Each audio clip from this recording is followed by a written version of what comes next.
Hello, good morning, नमस्कार। आप सभी का स्वागत है स्पिरिचुअलिटी मैटर्स अध्यात्म की और मेरे इस चैनल पे। आई होप सब अच्छा कर रहे होंगे अपनी लाइफ में, लाइफ को एंजॉय कर रहे होंगे, इन सत्रों का आनंद ले रहे होंगे, इस ज्ञान से भी लाभ उठा पा रहे होंगे जो हम निरंतर आपके लिए लेकर के आते हैं। आज जो चैप्टर हम स्टार्ट करने जा रहे हैं उसका शीर्षक है तैरे की चूके। यानी तैरना नहीं है, डूबना है इसका मतलब। ठीक है। जो प्रश्न ले रहे हैं वो किताब जहाँ से हम ये कर रहे हैं वो है अनंत से अनंत की ओर। देखते हैं आज क्या है प्रश्न। ओशो, अहंकार का समर्पण करने के लिए हम अपनी ओर से क्या कर सकते हैं, जबकि समर्पण करने की इच्छा अपने आप में अहंकार का ही एक अभिन्न अंग है। ये प्रश्न किया गया है, इसका उत्तर देखें। ओशो क्या देते हैं? उत्तर देते हैं ओशो, लतीफ़ा, अहंकार एक पहेली है या अंधकार की तरह है जिसे तुम देख सकती हो, अनुभव कर सकती हो, जो तुम्हारी राह में रुकावट भी डाल सकता है लेकिन जिसका कोई अस्तित्व नहीं है। अहंकार की बात हो रही है। अंधकार और अहंकार को एक जैसा कहा है ना। इसकी कोई विधायकता नहीं है। अंधकार तो बस एक तरह की गैर मौजूदगी है, प्रकाश की अनुपस्थिति भर है। यानी कि प्रकाश जहाँ नहीं होता है वहाँ अंधकार होता है, और जहाँ अहंकार होगा वहाँ पे क्या होगा? अंधकार ही अंधकार होगा। ठीक है। अहंकार का अस्तित्व ही नहीं है, तुम उसे समर्पित कैसे कर सकती हो? अहंकार तो केवल जागरण की अनुपस्थिति है। यानी कि जहाँ जागरण नहीं है इसलिए वहाँ पे अहंकार है। कमरा अंधकार से भरा हुआ और तुम चाहती हो कि अंधकार कमरे को छोड़कर चला जाए, तो तुम अपनी पूरी ताकत से कोशिश कर सकती हो उसे धक्का दो, कितना ही मारो पीटो, लेकिन तुम्हें सफलता नहीं मिलेगी। यह आश्चर्य की बात है कि तुम उस चीज़ से पराजित हो जाओगी जिसका कि अस्तित्व ही नहीं है। थक कर चूर चूर हो जाओगी। तुम्हारा मन चाहेगा कि अंधेरा इतना शक्तिशाली है, यानी तुम्हारा मन कहेगा कि अंधेरा इतना शक्तिशाली है कि इसे दूर करना तुम्हारे बस की बात नहीं है। लेकिन यह निष्कर्ष सही नहीं है। यह निष्कर्ष भले ही जर्मन हो लेकिन सही नहीं है। बस एक छोटी सी मोमबत्ती भीतर लाने की आवश्यकता है। तुम्हें अंधकार को बाहर नहीं निकालना, यानी प्रकाशित कर दीजिए जो भी जगह है ना। फिर वो क्या होगा? अंधकार अपने आप चला जाएगा। तुम्हें उससे लड़ना नहीं है। वह तो निरी मूर्ता होगी। बस एक छोटी सी मोमबत्ती भीतर लाओ, फिर अंधकार ढूंढने पर भी नहीं मिलेगा। ऐसा नहीं है कि वह बाहर निकल जाता है, वह बाहर जा नहीं सकता, क्योंकि पहली बात तो वह है ही नहीं। न वह भीतर था न वह बाहर जाता है। प्रकाश भीतर आता है, प्रकाश बाहर जाता है, इसका विधायक अस्तित्व है। एक मोमबत्ती जला लो और अंधकार तिरोहित हो जाता है। मोमबत्ती बुझा दो और अंधकार फिर प्रकट हो जाता है। अंधकार के साथ कुछ भी करने के लिए तुम्हें प्रकाश के साथ कुछ करना पड़ेगा। बड़ी अजीब, बड़ी तर्कहीन बात है, लेकिन तुम कर भी क्या सकती हो? चीज़ों का स्वभाव ही ऐसा है, यानी चीज़ें इस प्रकार हैं इसलिए ऐसा होता है। तुम अहंकार का समर्पण नहीं कर सकती क्योंकि यह है ही नहीं। तुम थोड़ी जागरूकता, थोड़ा होश, थोड़ा प्रकाश ला सकती हो। अहंकार की बात पूरी तरह से भूल जाओ। तुम्हारे अस्तित्व में, तुम्हारे जीवन में अधिकाधिक सजगता कैसे आए, इस पर सारा ध्यान दो। यानी कितना ज़्यादा से ज़्यादा आपके जीवन में जागरण आए, है ना। आप जागृत रहें, जो भी कार्य करें वो पूरे होश से करें।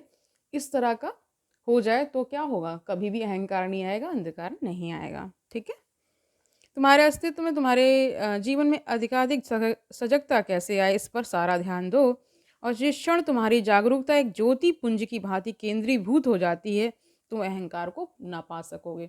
जब ज्ञान हो जाता है तो अहंकार तिरोहित हो जाता है। यानी ज्ञान का ना होना, जागरूकता ना होना, इसलिए अहंकार रहता है।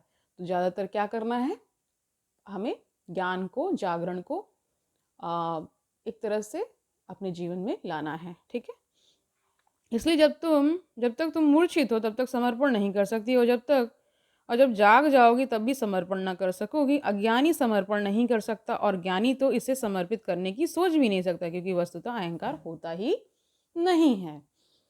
अहंकार एक मृग मरीच का है, इसका सिर्फ आभास होता है। आध्यात्मिक रूप से जब तुम गहन मूर्छा में होते हो, यह बड़ा शक्तिशाली होता है और स्वभावतः तुम्हारे लिए समस्याएं खड़ी करता रहता है। तुम्हारे समस्त दुख, तनाव, चिंताएं इसी के द्वारा निर्मित हैं। अहंकार तुम्हारे जीवन में पूरा नरक पैदा कर देता है। स्वाभाविक है कि तुम इसे समर्पित करना चाहो, और सारी दुनिया में तथाकथित धर्मगुरु हैं, उपदेशक हैं, जो तुम्हें बताते रहते हैं कि कैसे इसे समर्पित किया जाए। तो ये सब धर्मगुरु बताते रहते हैं, ऐसा भी कह रहे हैं ओशो। जो भी तुम्हें बताए कि अहंकार का समर्पण कैसे किया जाए वह महामूढ़ है, वह अहंकार के स्वभाव के बारे में कुछ भी नहीं जानता, परंतु वह तुम्हें तर्कपूर्ण मालूम पड़ेगा, विश्वसनीय लगेगा, वह प्रीतिकर लगेगा, क्योंकि वह तुम्हारे ही विचारों को शब्दों में ढाल रहा है। तो वह विचार मेल खा जाते हैं, इसलिए हम उस पर विश्वास कर लेते हैं।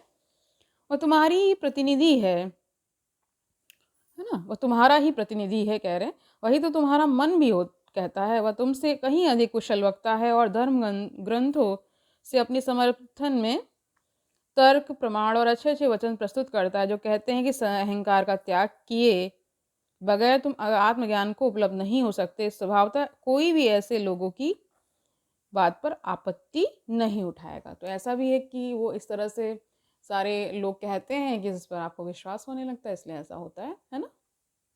लेकिन मैं तुमसे कहता हूँ कि सच्चाई एकदम विपरीत है।